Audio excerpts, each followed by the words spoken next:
Tempering validated research with over 20 years of on-the-ground experience building engineering organizations, we're changing the way you think to change the way you lead.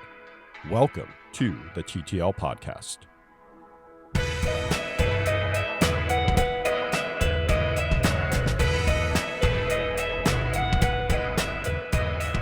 Happy 2024, everyone. We appreciate you taking time out of your day once again to join us here on the TTL Podcast. We hope that you had a happy holiday season and are ready now to dive into more learning. I hope that's why you're listening to this podcast. Maybe one of your New Year's resolutions was to commit to improvement, self-improvement, and maybe the TTL Podcast is one of those ways in which you've chosen to do that. Two people can hope, right, Andy? Since this is an episode where we're going to talk a lot about how to destroy learning, I'm going to say one of them is probably to set New Year's resolutions. Right. But in our delusion, we can hope that many resolutions involve listening to more TTL podcast episodes. Oh yeah, that would be a perfect resolution. No, because I was saying because you don't do your resolutions.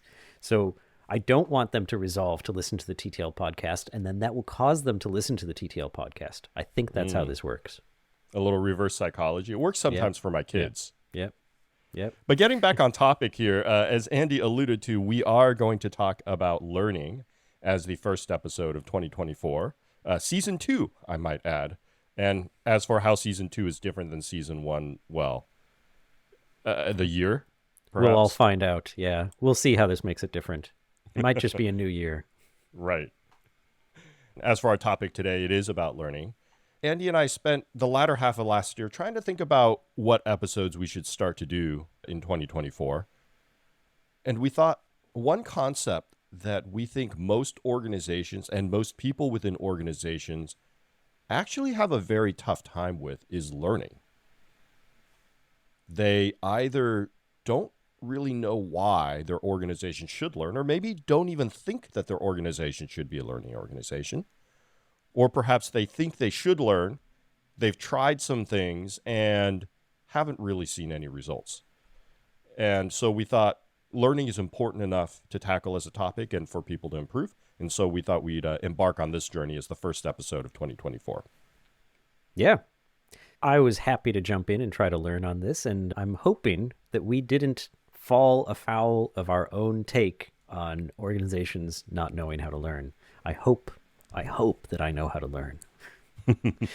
But Mon-Chaio, tell me, why would we think that a lot of organizations don't really know that they should learn, or that they don't think they should learn? Why would someone get stuck into that trap? I think it's one of those things that sounds good to everyone when you say, should your organization learn? And nobody comes out and argues against you and say, no, I don't want my organization to learn. But I think it's difficult to get back down into the next level of detail. And that level of detail around why do I think it's important for them to learn? And what do I think is important for them to learn? Yeah. Let's actually take that one step at a time, because we've said learning, but we haven't really clarified what do we mean by learning. And I'm going to give a definition. It wasn't in our research, or maybe your research, Mon-Chaio, found a definition, but this wasn't in my research. But the way I've defined learning for a while now is the detection and correction of error. Interesting. Tell me more. So the detection and correction of error. So it's learning is that. It's that cycle happening. It's that you discover that what you intended or what you thought you knew or what your ability was, you detected that did not align with the reality. Mm-hmm. And then you took some step to try to get your thought to match closer to reality. So that's either by changing your mind about what you perceive everything to be, or it's about changing that situation in reality to be closer to your desired thought. So you can see this pretty simply in you're moving your hand towards a glass, and as you're moving your hands towards the glass, you realize, oh, it was off by a little bit. And so you move it to the right a little bit, and then you continue moving it down, and then you feel the glass and you grasp it, and then you're trying to take a sip of water. And all of that requires little aspects which you could call learning. It's a feedback loop. Now, in a situation like that, it doesn't really feel like learning. But in a software organization, for instance, say you've got a team that's doing you build it, you run it. And that means that they need to handle outages. That means that when the service is down, they need to know how to go and bring it back up. They need to handle communication about it being down. They need to be able to recover it if maybe there was some data loss while it was happening. Those are all things where very likely, if your team were to just suddenly do that, they would get things wrong. They wouldn't bring the service up in the time that everyone wants it to be back up. And so they would notice that error, and then they'd come up with a way to change that. And so they'd learn, and in this case, they're learning better how to manage that service. And maybe it's done by, they discover that they thought that they would have logs that would tell them very clearly what the service was doing at the time that it started encountering problems. And then they discover they're completely blind. They didn't have those logs, or the logs that they had weren't actually useful. And so they see that error and they correct it. They add new logs. And on the next time that there's an outage, they look and the logs tell them very quickly what's going on. And they're very quickly able to bring the service back into a good state. To me, that is what learning is. Interesting. And Andy, I'm going to actually disagree with you here. I think that that is an interesting definition of learning and one that I think many organizations take. It feels to me, though, that that definition means that error has to precede learning. How do you learn if you don't have an error to correct? You induce error. You can. That may be a tactic that we go into later on building learning organizations. But I think the challenge with that definition is organizations then don't see learning for some of its ancillary benefits. And I think that is why many organizations look at learning as, I have to have a specific piece of learning because I have to correct a specific piece of error. Okay. And when error doesn't exist, then learning doesn't exist. Okay. Now, there is something where you can say there's always errors somewhere and you need to be looking for it. I like that. For an organization that doesn't think they have errors, that's problematic, and maybe that inhibits learning. But there are other, as I mentioned, ancillary benefits. There are studies, and we will link them also in the show notes, that show that learning actually contributes to job satisfaction. Yes, absolutely. And the contribution to job satisfaction isn't necessarily the fact that you are doing your job better or that things are going wrong less. Simply the act of learning contributes to job satisfaction. It is a fulfilling act. Right. It is a fulfilling act for humans. And in the research paper, they do talk about, learning tends to make people perform their jobs better. That tends to show rewards in the organization. And that can explain a little bit of the job satisfaction increase, but not a significant portion of it. So I like to think about learning much greater scope than just saying, hey, you have to have an error and it's reducing that error or moving towards better. I think of learning more as just acquisition of knowledge. And I think that there's a lot of reason to acquire knowledge. Reducing error is one of them, but reducing future error is also one of them. This thing that I have something in my toolbox that I don't know and I can't see how I would use now. But now that it's in my toolbox, when I encounter a situation in the future, I can use it then. Yeah. So we started off by saying that we don't think that many organizations are valuing learning. And is it because you think that they're not interested in that future knowledge? They're about just the execution now? I do think so.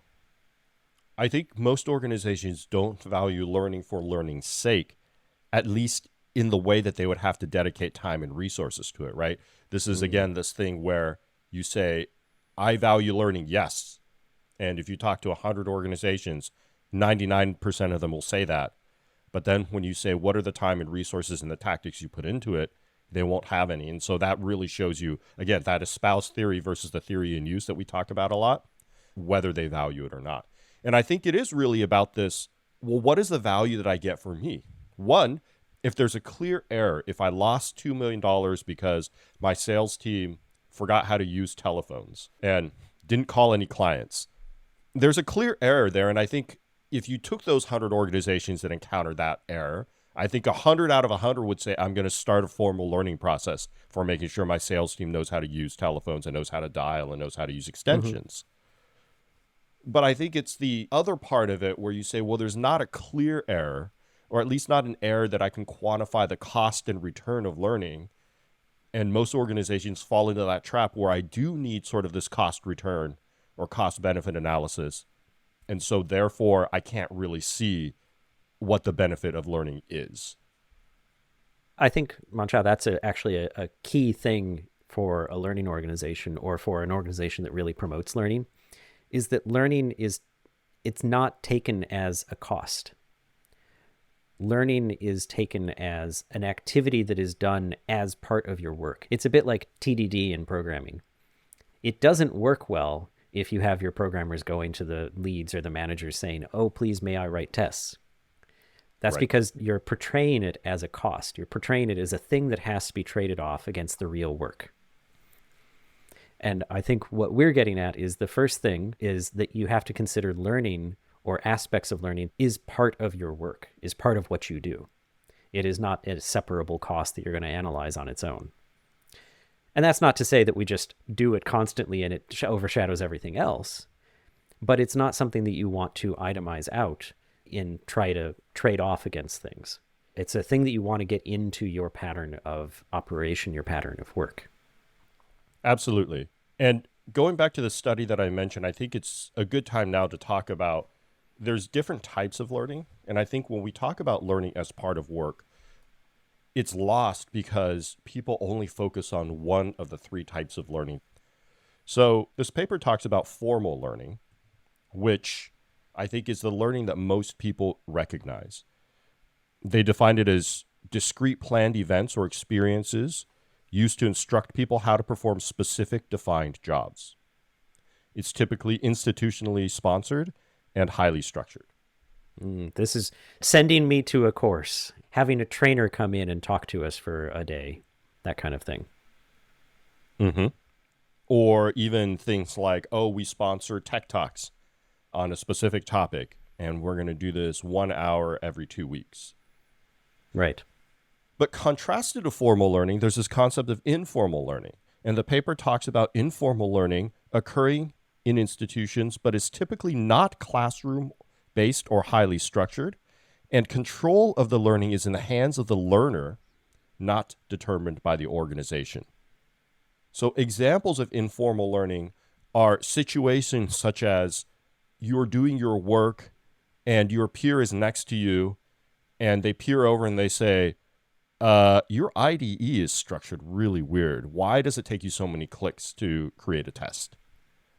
And you're like, oh, I don't know. Why? Well, what are you doing? And that is an example of informal learning.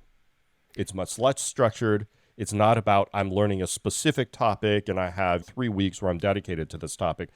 Because I would say that given these definitions, even organizations where they say, look, let's say Google 20% time, look, find a topic you're interested in learning about, learn about it. Even though it's self-driven, that's still considered formal learning. It's still specific set aside time, very structured. But informal learning is not that. In the paper, when they talk about job satisfaction, they found that informal learning contributes to 41% of overall job satisfaction. Another 35% is accounted for incidental learning, which we haven't talked about, but is closely related to informal learning. And only 26% of the variance is accounted for by formal learning. Oh, interesting. And so for most organizations who only think about learning as formal learning, they're really missing the point, in my opinion. I really like this. I'm going to use it as a perfect example of confirmation bias that I really like it. Because to me, I mean, you've done these due diligences. I've done these due diligences. We worked in companies, and everyone seems to want to do pull requests. And I have a suspicion that a lot of people doing pull requests believe that those pull requests are resulting in informal learning. I don't think they are. I think there may be a little bit, a very tiny amount There's a very small amount, but basically they're not. Because one of the alternatives to pull requests is what Mon-Chaio and I are familiar with, which is pair programming. And pair programming, if you've never done it, it is just a treasure trove of informal learning. That is, you're spending 8 hours a day not only getting your work done, but informally learning all sorts of things about how to think about your domain, how to use your IDE, how to get better at your language, how to test differently, how to deploy. And then it spreads through the entire team as people rotate their pairs. And so I think that is an amazing way of thinking about it, which is that it's a mechanism for informal learning built directly into the way you do your work. Mm-hmm. I like that. And you're right. We both experience sort of the same thing around the pull requests. People wish it was informal learning, but it's not. But it can be. It can be. In the right organizations, it absolutely can be. And so I think this might be a good segue into this idea of, let's say, an organization now, because of the TTL podcast, thank you very much. Please donate to our Patreon, or we don't have a Patreon. We don't have a Patreon, so don't direct them at Patreon. They'll just get confused. That's right. But an organization now says, great, now I understand that formal learning only accounts for a small part of job satisfaction, that informal learning and incidental learning is a big part of it. Now I want to do it. I would say even organizations that understand that don't know actually how to do it because they haven't built the right environment that's conducive to learning. Yeah. So moving on to a little bit of what that environment might look like, let's talk a little bit about what that environment might not look like. Mm-hmm. What are common things that might exist that would actually start getting rid of this? Mm-hmm. And I think one is you start creating a little bit of a competition around it. Maybe you didn't even mean it to be a competition, but maybe you thought it was just a reward. That someone who could bring up the most interesting thing that they learned, they get a gift certificate to go to Pizza Express, mm-hmm. to bring a little bit of the UK into this. Do they eat pizza in the UK? They do. And Pizza Express brought it to the UK. Pizza Express created this entire thing in the 60s to have pizza as a night out. Sorry, little history lesson. Yeah. So you have this little competition about learning. But what are you doing now? Creating competition can backfire pretty easily on creating a learning environment because inadvertently people want to start holding on to the things that they could share because now there's a reward for holding on to it. Mm-hmm. There's a very interesting study from the 1950s. I'm not going to get into the ethics of it, working with children in summer camps and not telling them what you're doing. But they found that the most effective way, or at least for them, the way that they created a lot of conflict was they set up competition between groups. And people will define their groups. And if you have something that they can compete for, they will start competing for it. And if you give them something very clearly tied to learning, they will start competing over learning. So I think that's one of the ways in which organizations can very quickly, inadvertently, create a disastrous learning environment. I shouldn't say disastrous. It doesn't always go terribly wrong, but work against their desire to have that learning environment. Right. It creates a headwind against learning, right? Yeah. Yeah. I'm sure you have others. Let me chime in with mine, and then maybe we could kind of alternate here. Another one that I like to think about with regard to learning and headwinds is stress.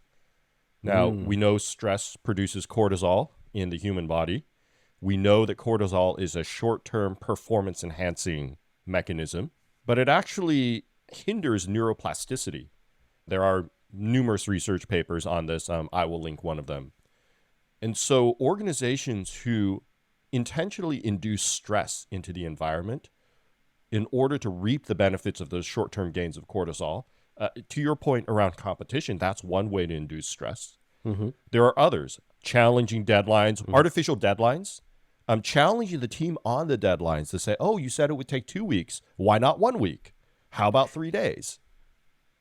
Competing, saying other teams, oh, there's team B that's also working on this. We're going to see which one of you finishes first and in the higher quality. All of that decreases neuroplasticity, and decreasing neuroplasticity means that it's much more difficult to learn. Right? Mm-hmm. For those folks that don't know, the way learning works mechanistically is there's this concept of short-term memory. and you have to take what's in short-term memory and build it into long-term memory, and that requires neuroplasticity. And so reducing neuroplasticity keeps your learning in short-term memory where it's quickly forgotten. So I would say that's another way that people create environments that have headwinds or are not conducive to learning. Yeah. And to add on to that, because I think people would say, oh, well, I'm not trying to create competition. I don't want to do that. So I don't have good news for that group either, because there's another way that you can destroy learning. And this was in a paper that I found that was talking about how different communities of teachers created learning environments for their students and also for themselves. And 3 types of these teacher groups that really inhibited learning, not only for themselves, but also for their students. One was called the toxic group. And the toxic group were the ones that they had a very strong group identity, but their group identity was based on the negative take on almost all aspects of things around them. And so they had such a strong identity of themselves, but around this negativity, that they didn't set up a good environment for themselves or for others to learn in. So they would be what, the naysayers? The naysayers, they were the ones, since this was about teaching, they were the ones that would often hold everything up to the union contract and be like, no, sorry, that's not what teachers do. The contract doesn't have that in it, so I'm not going to do it. And everything would be held up to that, even whether or not it really mattered or not. So they would have this very toxic approach to things. It was described as they'd derail emergent solutions to problems and blame everyone but themselves for mediocre student or adult learning. So that's one. And you're like, oh yeah, I wouldn't create that. And if I saw it, I would try to get rid of it. Cool. All right. So the next one is how you might try to get rid of it. Maybe you'd say, you know what? I'm just going to step back. I'm going to let them do their thing. And so the other group was the laissez-faire team. And this was a group that created a group identity around themselves, but with the idea that they shared little beyond a desire or belief in their right to be left alone to do their own thing. They were psychologically safe in the wrong definition of that, right, Yes, Andy? yes, absolutely.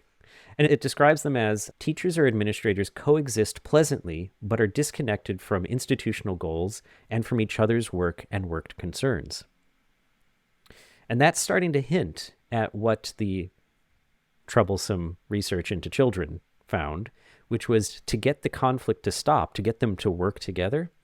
The thing that they found worked was shared goals, that the groups that had identified independently and were in conflict with each other, the way to bring that together was to actually get them to acknowledge and work towards shared goals. And the laissez-faire group, there's no shared goals. Not with the institution, not with each other. That's all they want. They're not going to go for any shared goals, which means that they're not going to learn anything or much. So you're like, okay, fine. I want them to have an identity, but I don't want people fighting. Okay, so the next thing was that they found that the other type of problem was what they called congenial communities. They say there are happy or nurturing places to work. These groups send off the false aura of smoothly functioning teams. Considerable effort goes into building and maintaining adult relationships and comfort, but unlike toxic or laissez-faire communities, they have no difficulty with requests to collaborate. But the problem is, they're not holding themselves to account.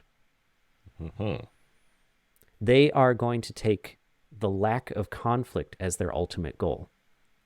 Remember our very first episode on the BART model? I've actually been fascinated how many things reference back to this. In there, they had that there's 2 tasks. There's your primary task, which you might say, oh, that's our shared goal. That's what we're trying to do. And then there's your survival task. How do you keep the group or yourself continuing? And the congenial communities have elevated their survival task to be unassailably more important than their primary task.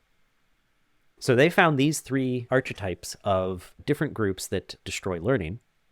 So you might wonder, okay, well, what does that leave? where do we stand then? If all of these things that it seems like, okay, yeah, I don't want toxic, so I'll leave them alone. Oh, I don't want laissez-faire, so okay, well, I'll just make sure they're not fighting. No, okay, now that doesn't work either. What are you left with?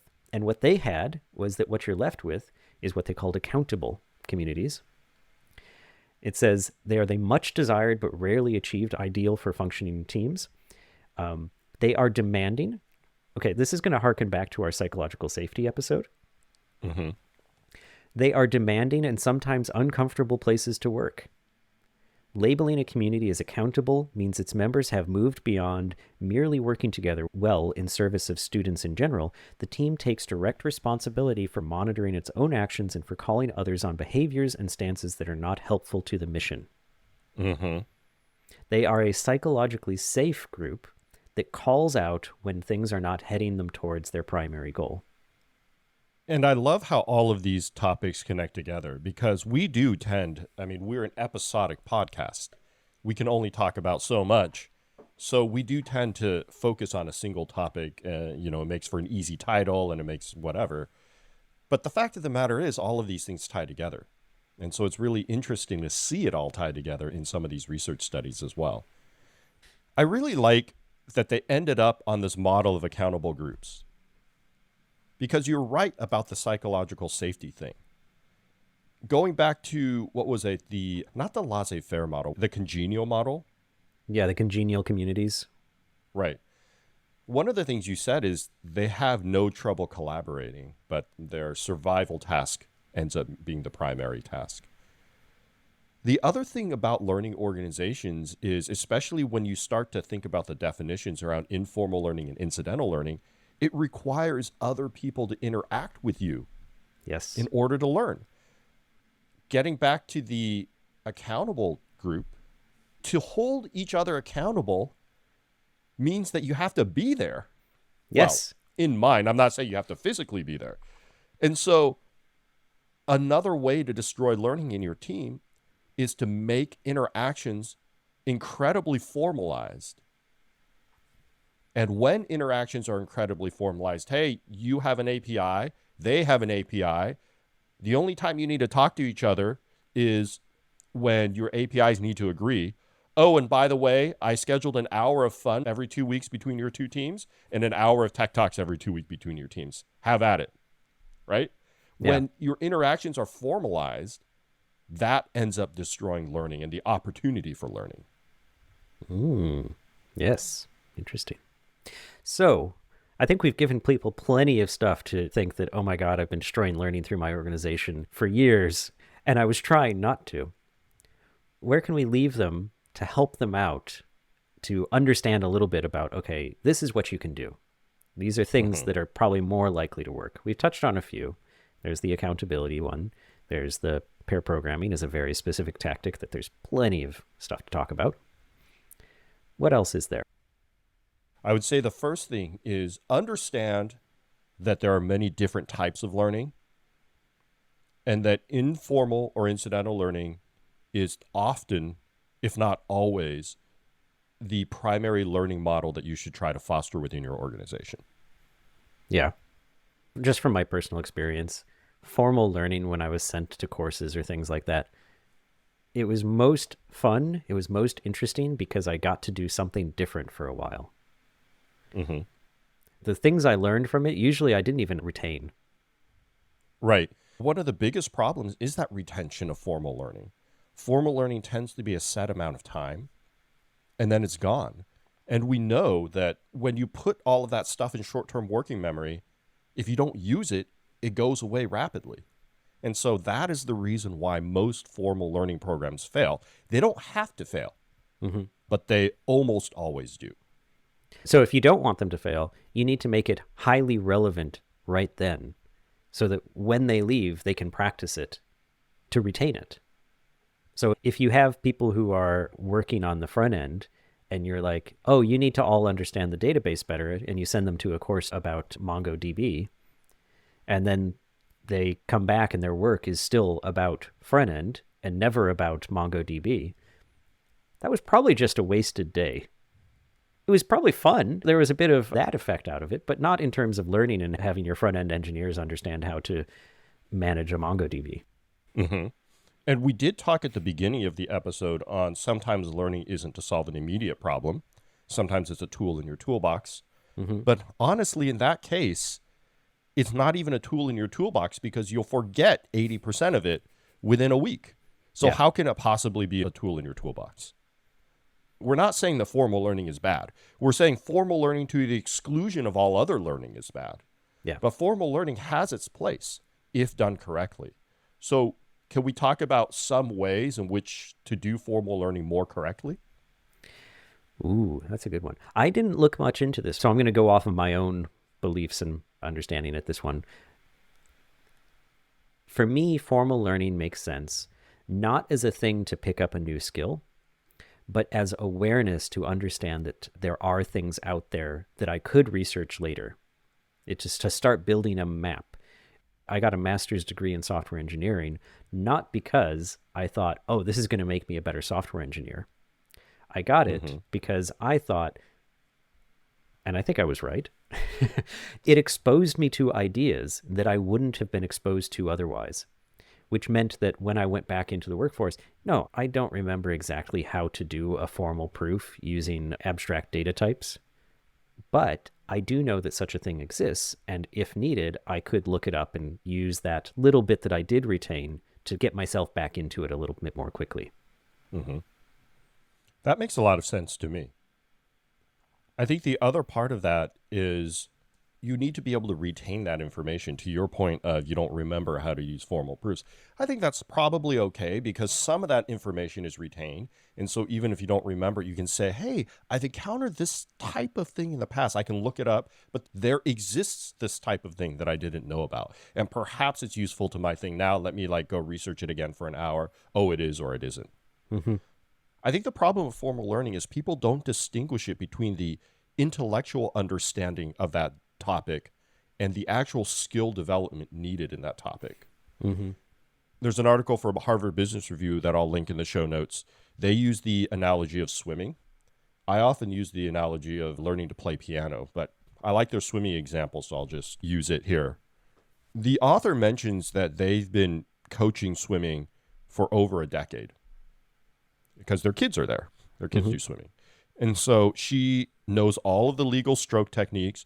She's received hours and hours of training, video, lectures, demonstration, and everything on what's proper, what's legal technique, how to do kicks and pulls, what's wrong, what's right, what's most efficient. But you throw that author into a pool, that author cannot swim at all. Can't swim. Right? And I think there's a lot of people, especially in these more intellectual fields, would say, well, if you have an intellectual understanding of something, hey, I showed you how to write a scalable unit test. There, now you know, right? But practice is so, so important, not in just reinforcing. I've talked about that short-term memory to long-term memory thing. Practice is what reinforces that cycle and gets it built in. But also it takes that intellectual understanding and creates the actual skill component to it. Yeah. So if you're going to do formalized learning, you need to build in that reinforcing part, that skill development part, which I tend to call practice. Yeah. There's this whole idea called deliberate practice. You've probably heard of this. In looking into this, I was looking up deliberate practice. What is the foundation of it? And I found a meta study that talks about deliberate practice and looked at all the various other studies that had looked at it to figure out, does it matter? Because it's not clear how much deliberate practice actually matters, or at least when they were doing that research. Mm-hmm. And the assertion had been that if you do the deliberate practice, most of your ability is going to be determined by the amount of deliberate practice. Now, the research found that that wasn't true, but deliberate practice was still useful. So by the statement, in terms of the outcome of how good you are, that statement would say that deliberate practice contributes more than 50% of the explanation for the outcome. But that's not what they found. They found it contributed at most about 28 or 30% explanation, and at worst, 1%. Wow. Okay. Now, I'm not going to say from that, don't take that deliberate practice is meaningless. They were looking at research that studied athletes, and that was for elite athletes. where deliberate practice was no longer the defining contributor. Right. They don't know exactly why, but the suspicion is that by that point in their careers, the basic skills of deliberate practice are not what makes the difference anymore. Mm-hmm. But for everyone else, deliberate practice is very useful. It's not the only thing. Unfortunately, this paper did not get into what the other factors are. That wasn't part of their research. But yes, you have to practice because it causes that ability to actually perform the skill. And to bring that to software engineering, in my software engineering degree, one of my courses was on testing. And I can tell you, having done TDD and lots of testing before that course did not at all set me up to be able to actually test software. It gave me a great theoretical foundation in model-based testing and how to create categories of conditions and that kind of stuff. But that didn't mean that I actually knew how to test software. Mm-hmm. I had a good theoretical understanding, but the skill development wasn't there. The other part of that is skill development has this idea of putting it into practice, but also making it a habit. I don't know if there's a better word for it than habit. If you read the research around learning, one of the biggest things is your short-term memory is very, very limited. The size of your short-term memory stored in your brain is really limited. And so as more context comes in, it drives other things out, like a cache, right? Mm-hmm. In order to truly learn something, you have to make it such that that thing is not required to live in your short-term memory for you to be able to do well.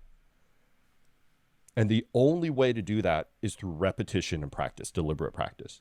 So in the testing example, if I am not well versed in unit testing, I need to be in my short-term memory. Maybe every time I write a test, I need to keep a checklist by my side, right? Okay, remember these 4 things. Okay, remember mocks. Okay, remember only 1 API per test, or whatever the things are that I have to remember. I have to keep that in short-term memory. That means that I can't think about, or I don't have the space in my short-term memory to think about the bigger term issues in my software, in my tests. Yep. Practicing those things and moving them into long-term memory over years and years of deliberate practice means I no longer have to have that checklist. It's natural, it's nature, and now I can devote my short-term memory space to more important things. Yep. Do you remember early on when we were teaching ourselves, because there was no one else around us, but we were teaching ourselves unit testing and TDD?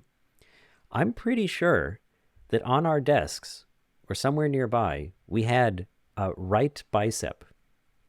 Do you remember the right bicep? I don't recall this. I've looked for this again and I can't find it anymore. So right bicep is a rubric that it was the functionality has to be right. So you want your happy path. Mm-hmm. And then you want to do the bicep. And the bicep was boundary. So what are the boundary states? What is the inverse? What's the white space around your feature working? And then see the CEP is where I fall apart and I don't remember it anymore. But there was this rubric that I remember us using as we learned this. And what it does is it means when I look at tests, I'm like, oh, yeah, I can see that you're missing about 4 cases here because you never did an inverse. You don't have a boundary. I can see that there's a boundary on that variable. And it just means that is just an aspect of the way that you'll end up thinking about the skill. And if someone hasn't done that, very likely it's fairly ad hoc. I watch people who haven't had that kind of approach and training, and it's variable outcomes. They don't have a checklist or anything to go through in their head. And it's interesting. When is the last time that you used right bicep as a framework in your work? Well, obviously a long time since I can't remember what it stands for. Right. So you had your formal master's in computer science more recently than you used right bicep. Yes. Yeah, it was not part of that. And yet, you can remember the details of right bicep much more clearly than you can remember, I'm guessing, how to do a formalized proof with abstract, I don't know, something, whatever you had mentioned earlier. Would that be an accurate statement? Yeah, probably. Yeah. So why is that, do you think? Because I practiced this a lot more. Exactly. You did it so much more. I did a few formal proofs in my degree, but that was about it. So I know Mhm. they exist. I know the basic structure they're going to need to take on, but that's about it. We're talking about formal learning and the importance of deliberate practice. But I think this also shows why informal learning and incidental learning is so much stronger, is by their nature, they're more closely connected with the problems you're dealing with day to day. And therefore, the practice itself comes more naturally. Now, I don't want this to be construed as I'm saying, hey, don't focus on formal learning because if you just do informal and incidental learning, practice comes for free. That's not it at all. You still have to dedicate time for deliberate practice, but it certainly is a lot closer to the learning than it is often for formal learning in organizations. Yeah. So what we've said so far is kind of very much at the individual contributor level, the right Mm-hmm. bicep or that kind of practice. Can we come up with something managers or CTOs or VP engineering team leads, what kinds of practices can they practice to make sure that their teams are practicing? You have one off the top of your head you wanted to contribute? I don't. I was actually thinking Okay. about this. I was like, oh, we were staying very low level. Can we bring it up a little bit? Mm-hmm. So we already talked about understanding the difference between formal, informal, and making sure that all of that types of learnings exist within your organization. We kind of touched on the environment, but I think for a leader, it's important to set the environment for learning. So what does that environment look like? If you remember back to our Amy Edmondson episode, Organizing to Learn, there's a lot there about building the right environment for how you learn, building an environment where you're asking questions. That sets up this idea that people understand that learning is paramount. But a key here is also, for me, getting people together, getting them together for incidental work. So building organizations and structures and culture that force people to come together, because the further apart they are, the less likely they are to learn. Yeah. Using the idea of information radiation Mm-hmm. that Alistair Coburn would talk about, that you want information just kind of flowing around. And so I would say, as like a anthropological technique for managers, Mm-hmm. look for information radiation, understand where that's happening. Not so much a practice you can use, but a thing you can look for. As you were talking, I did come up with, I think there is a practice. Thinking about the checklist idea that we were Mm-hmm. talking about, where you can have the right bicep next to your keyboard as you're working. And you brought up the idea that ask questions. You can create a checklist of ways in which you want to behave that would produce those better outcomes. So if you Mm-hmm. should be asking questions, have a checklist next to you as you're in a one-on-one with someone. How many questions are you asking? Are you curious? Are you truly interested? How much time are you talking versus the other person? So you can use that as a prompt to deliberately practice your way towards acting that way just without thinking. I shouldn't say without thinking, uh, without effort.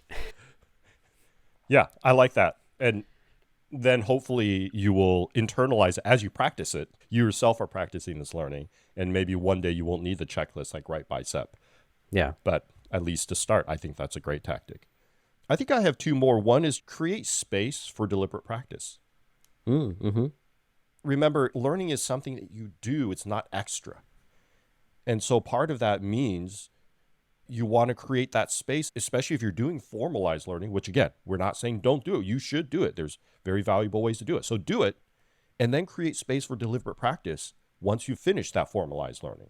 That's not because formalized learning is so far removed, like, oh, I'm in software, I'm teaching you to play piano. Now you have to dedicate space to play piano. But often formalized learning is stuff that's not immediately relevant day to day, but you want to still keep in your mind that's going to be relevant later. So set aside time for that. However you do it, whether it's an hour Friday, you're all going to practice this thing, we're going to get together to practice it or whatever. In that, accountability is also really important. It's like anything you do within your organization, things you don't hold people accountable for, or that their peers aren't holding each other accountable for, just aren't going to happen. Yeah. Some organizations do like dojos or coding katas, those kinds of things, all taken from martial arts where, well, it is just practice. There's a lot of practice that goes into those kinds of disciplines. And I think the terminology we've adopted into software, and we can make use of it. And I think you can also do that kind of formal practice for things that are not the technical. Once again, going back to what can a manager do? If you accept that a lot of the influence that as a manager you have is through the way that you talk to people, through the way you present to people, you can practice that. That is a practicable thing. You can practice presentation. You can practice public speaking. There's the Toastmasters Club, which is all over the world. They still exist. They're everywhere. And they teach you how to present, how to speak publicly, how to present your ideas. But there is also what I was saying about you can have that checklist. You can also do that checklist after the fact. You can have a time where you deliberately practice a conversation that already happened. And our friends, Jeffrey Frederick and Douglas Squirrel, wrote a book called Agile Conversations. In that book, they talk about having conversational dojos, because the idea is you can grade yourself on how that went and you can practice doing it better. And role play is a really useful way of doing that deliberate practice for some concept that you learned about. It's really interesting that things like Toastmasters exist and Codecaddas exist, but manager practice sessions, I don't think I've actually ever seen one. I haven't seen one in meetups. I haven't seen a community of managers that get together to practice. So listeners, if ever any of you start one, please let us know. We'd be happy to participate. I think those should exist more. Absolutely. Two more things, Andy. I know we're running long, but I think they're important. One is to get back to the idea around stress. I want to read a quick quote from one of the articles that I'm going to link. It says, "Availability is needed for informal learning because informal learning requires time and attention, as with any performance demand. Informal learning may be conceptualized as a form of extra role behavior. As such, individuals may not engage in informal learning when confronted with multiple time-intensive performance demands." So just like practice, you got to set aside time for it. Now, how do you set aside time for informal learning? It's not like setting aside time for practice where you say, look, we have formal learning, we have deliberate practice. It's around that availability. It's making sure people get together. It's lowering the stress of the environment so that people can say, I have time for this. And the last thing that I ran into is an article called "Does Fun Promote Learning?" Does it? It does. Oh, good. In very interesting ways. There's the fun of the environment, and then there's whether the leader themselves support fun in their own way. It's an interesting article. I'm not going to go into the whole thing, but there is a really interesting portion that I just want to read. The article says the significant relationship between fun activities and learning from others may be attributed to fun activities putting employees in more frequent contact with others in non-task situations. When employees are afforded opportunities to socialize with one another, higher quality relationships are more likely to develop, which can open the door for exchange of ideas. And so getting back into tactics, and you'll hear this a lot with a lot of our episodes and a lot of our tactics, bring people together. Andy mentioned, look for information radiation. When your communication channels are small or are very formalized, that's a red flag on how your organization is going to be able to learn. Yeah. And I wanted to go back on your thing about building in that informal learning. You have to have a low enough stress level. It brought to mind the book Slack. Now, I think Slack in organizations is a touchy topic because it sounds like, oh, you want to slack off. But Slack is how organizations are able to adapt and adopt and change, because Slack gives people that space for the informal learning. If your developers, the only thing that they can think about is I need to push this next deploy, push this next deploy, push this next deploy, they're going to be less and less willing to put some slack in there to talk to each other about, hey, you know what? Let's refactor this because it's getting a little hard for us to work with. Let's figure out how we can make it a bit easier. And so that informal learning will be lost. Right. We really aren't talking about this idea of let's just reduce everyone's workday by 20%, or let's just reduce everyone's workday by 10%. People like to quantify slack time, which I think is really, really dangerous.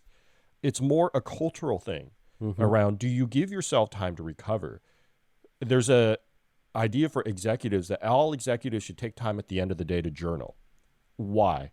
It's based on brain research around you need to give your brain some downtime to reflect. And so Slack is around that. It's around this time to reflect where you're not, to use research-based wording, you're not task-bound on something that just has to happen right now, right? It's that reflection time. It's space.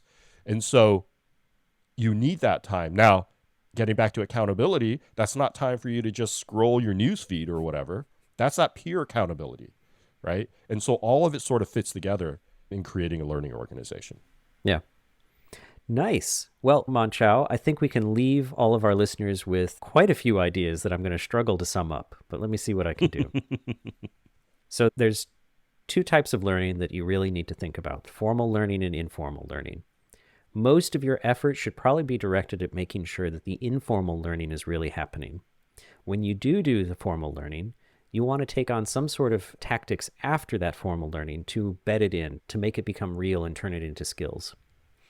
Now, within your teams, you don't want a toxic team. You don't want a laissez-faire that you never want to touch them team.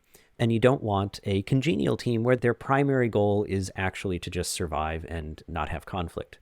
What you want is an accountable team, a team that holds themselves and each other accountable to the goal that they're after. And then you want to build slack into that system. You want to make sure that they have time to have that downtime, to have that reflection, and to have that reflection with each other. You want information radiation. You want to move what they're learning and have that space in that slack so that that information can move and can be put to use. Anything I'm missing in that? And fun. Oh, and fun. Yes. You want to have fun. Fun will make it all better. So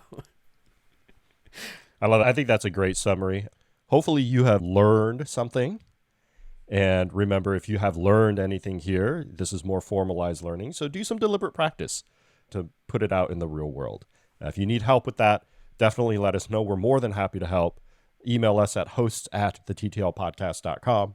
We read and respond to almost every message we get, probably every message we get. Do email us. We love to hear from you.